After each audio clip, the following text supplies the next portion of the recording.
이나라도움 부정수급 유의사항 안내. 안녕하세요. 여기가 무엇이든 알려준다는 이나라도움 재정도움센터인가요? 네, 맞습니다. 무엇을 도와드릴까요? 저는 민간 보조사업자입니다. 현재 이나라도움을 통해 국고보조사업을 수행 중인데 부정수급에 대해서도 궁금합니다. 네, 이나라도움에서 국고보조사업 수행 시 부정수급에 대한 부분이 궁금하시군요. 그럼 먼저 부정수급이 무엇인지부터 설명해 드리도록 할게요. 부정수급은 보조금 관리에 관한 법률 제30조 제1항 및 제2항에 따라 교부 결정을 취소하는 경우와 제33조 제1항에 따라 보조금을 반환해야 하는 경우를 말합니다. 여기서 교부 결정을 취소하는 경우는 첫 번째, 보조금 또는 간접 보조금을 다른 용도에 사용한 경우. 두 번째, 법령, 보조금 교부 결정의 내용 또는 법령에 따른 중앙관서의 장애 처분을 위반한 경우. 세 번째, 거짓 신청이나 그 밖의 부정한 방법으로 보조금 또는 간접 보조금을 교부받은 경우입니다. 보조금을 반환해야 하는 경우는 첫 번째, 거짓이나 그 밖의 부정한 방법으로 보조금 또는 간접 보조금을 받은 경우. 두 번째, 보조금 또는 간접 보조금의 지급 목적과 다른 용도에 사용한 경우. 세 번째, 보조금 또는 간접 보조금을 받기 위한 요건을 갖추지 못한 경우입니다. 위 조항에 근거하여 보조사업자 등에게 보조금 교부 취소 및 반환 명령을 할 경우 그 위반 행위는 제재 처분이 필요한 협의의 부정수급에 해당하며 다만 반환 사유가 법 제33조 제1항 제3호에 해당하는 경우이면서 그 위반 행위가 해당 보조금 수령자의 책임 없는 사유로 인한 경우에는 광해의 부정수급으로 분류가 가능합니다. 여기서 광해의 부정수급은 과오수급을 포함한 개념이라고 할 수 있는데 의심사업을 점검한 결과 부정수급에 해당하나 당사자가 인지하지 못한 채 부정수급을 이행하고 있는 경우로 현재 이나라도움상 점검 결과 등록 시에는 부정수급과 과오수급으로 나누어 구별하고 있으나 원칙적으로는 모두 보조금법상 부정수급에 포함됩니다. 또한 특정 위반 행위가 제재가 필요한 협의의 부정수급 요건에 해당하는지는 각 중앙관서의 장이 사안별로 판단하여 결정합니다. 여기서 중앙관서란 헌법 또는 정부조직법, 그 밖의 법률에 따라 설치된 중앙행정기관이자 예산과정의 집행에 있어 최고의 단위 조직을 의미합니다. 다음은 부정수급의 제재 절차입니다. 첫 번째는 보조금의 반환입니다. 전부 또는 일부에 대해 교부 결정이 취소된 보조금의 전액 반환 및 관련 이자를 반환해야 하며 기집행된 보조사업비도 반환 대상입니다. 두 번째는 동종 교부금 정지 등에 관한 조치로 동종 보조금이 있는 경우 교부를 일시 정지하거나 미반환 보조금이 있는 경우 동종 보조금에서 미리 제하고 교부하는 것이 가능합니다. 세 번째는 제재 부과금 및 가산금의 부과입니다. 반환하여야 할 보조금의 5배 이내의 제재 부과금을 부과하여야 하고 제재 부과금 미납 시 5% 범위에서 가산금을 징수할 수 있습니다. 네 번째는 강제징수입니다. 미반환 보조금이나 제재 부과금 또는 가산금에 대해서 국세 체납 처분의 사례 등을 따른 강제징수가 가능합니다. 다섯 번째는 보조사업 수행 배제 및 명단 공표입니다.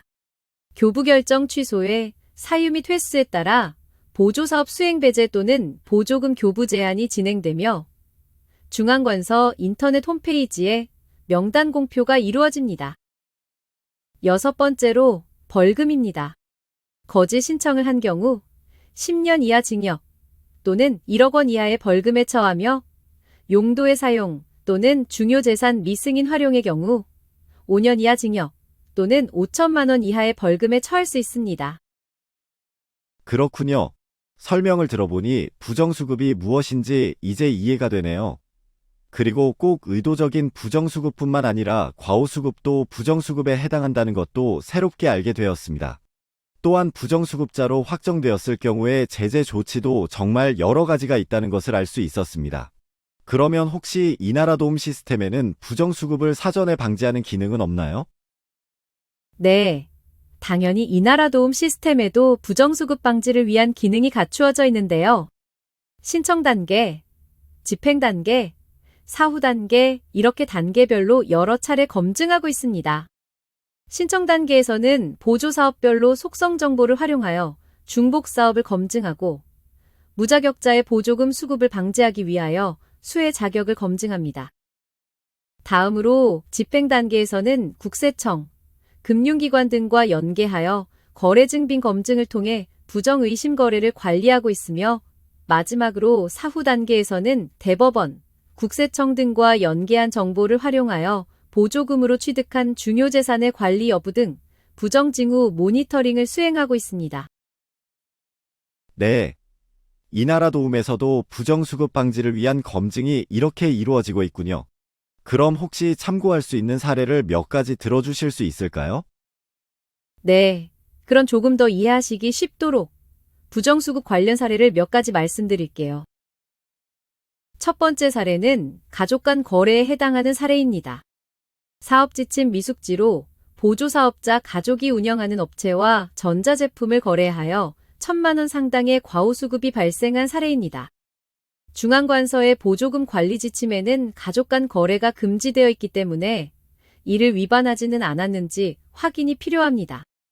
이런 경우는 진행사업의 중앙관서별 보조금 관리 지침을 확인해 볼 필요가 있습니다.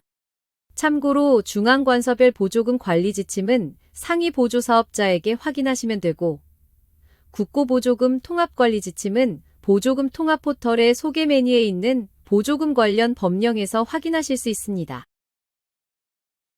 두 번째 사례는 용역개발 수행 역량이 객관적으로 확인되지 않은 보조사업자의 가족업체와 거래 등 사업관리가 미흡하여 보조금 4,700만 원 환수가 결정된 사례입니다. 이 경우도 첫 번째 사례처럼 가족 간 거래에 해당하는 사례이며 가족업체와 거래할 수밖에 없는 사유가 있었는지 확인이 필요합니다. 또한 사전에 국고보조사업 상위보조사업 담당자를 통해 관련 증빙 서류를 확인해 볼 필요가 있습니다. 여기서 가족 간 거래 사유로는 계약의 목적, 성질, 규모 등을 고려해 필요하다고 인정된 수의계약, 특정인의 기술이 필요한 경우 등 경쟁이 성립될 수 없는 경우, 특허 공법을 적용하는 공사 또는 규제에 따라 지정, 고시된 신기술을 사용해야 하는 경우 등 사실상 경쟁이 불가능한 경우가 해당할 수 있습니다. 세 번째 사례는 보조금 전용카드 사용에 관한 사례로 보조사업자가 보조금 전용카드 사용이 금지된 업종인 호프업종에서 2회 사용된 내역이 확인되어 집행권 약 20만 원을 부정수급으로 확정한 경우입니다. 이 경우는 보조금 전용카드를 적합한 업종 및 시간에 사용하였는지 확인이 필요합니다. 보조금 전용카드 사용 제한 업종은 다음의 내용을 참고하시면 되겠습니다.